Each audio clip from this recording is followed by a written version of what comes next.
Hi there, my name is Chris with Chiro Health and Rehab. Thanks for joining me today.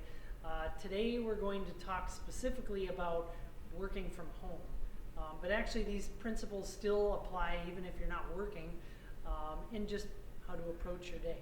But a lot of us have been thrown off our schedules. We're now working from home when we weren't before, or maybe we're still in the office, but things are just different, right? And we're trying to figure out, well, how can I have a successful day? How can I feel good during that day and make sure it's the way that I want it to? So the first challenge really is on being productive, right? There's a lot of distractions going on. In fact, now that we're at home, often or many of our kids are there as well. And so we have to take steps to make sure that today happens the way that we want it to. So the very, very first step is taking a moment to actually plan your day, right? It's tough sometimes. We get up in the morning and we just go. The day starts and then the day ends up kind of just happening to us.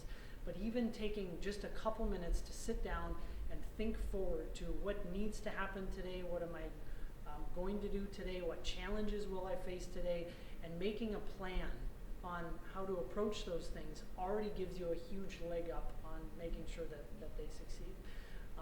But productivity has been studied quite significantly, and there's some key concepts that have really come out.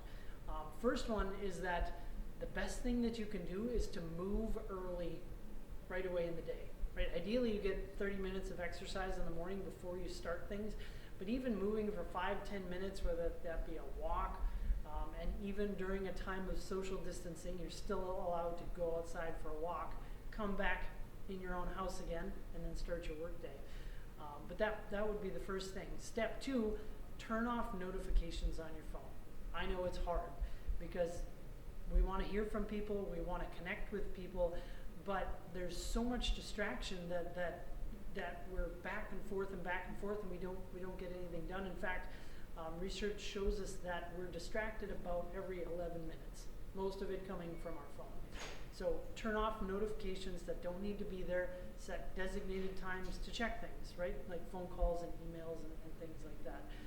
Speaking of email, don't check it right away in the morning, right? Because it takes you off of your whole day. Who knows what's going to show up? But set a time to check it later. In fact, in the morning, mentally you're at your best, right? You've got your in your best state. And so that's when you should be doing your most important work. Really, for the first 60 minutes of your morning should be the most important things that you need to work on. And ideally, you put away all technology that you can so you stay focused. Next would be to make sure that you're working in cycles. Research shows us that about 50 to 90 minute cycles of focused work, and then alternating that with 7 to 20 minutes of getting away from that gives you the best productivity. So if you're really good at that, you can probably go 90 minutes. If you can't, stay closer to 50. Next step then is to look at your movement during the day, right? We're made to move, not to be still. Sometimes it's harder at home just because of the situation that we're in. So if you're at your desk, you're working, a couple things that you can do right away, right? If you're spending a lot of time sitting, make sure you only go 20 minutes and then try and change position, right? So it might even be staying here, but, well, we drop down to a knee. Get a pad or a pillow or something, and you can still hold a good position, but now you've changed things. We could switch to the other knee, both knees back seated again, and if you can, well, stand up, right? I've got a desk that can do that. Even things like this aren't that expensive, but you could move your workstation around on a countertop and set it up well to still do that. And try and go for walks, right, throughout the day. Plan that time. Even have a walking meeting. Not too hard to do. We can't get together to people to do that now, but we can still call them. And then lastly, next I should say that, well, how are we eating now that we're at home? There's a lot of temptation around that the easiest thing to do is to try and keep it away from you or keep it out of the house, but make a plan for your food, right? When are you going to eat during the day? What is that going to be? When are you going to eat your meals? Sometimes too much accessibility is not a good thing. I have to do this with my kids because otherwise they just constantly snack when they get bored, and we do the same thing. And then lastly, give your brain a break, right?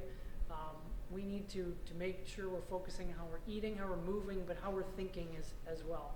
And even taking a few minutes to get some energizing activity in, a quick video, a walk, an exercise, whatever it is, can make a big difference. Or maybe you just need to get away into a quiet space, away from all the craziness, especially if the kids are around.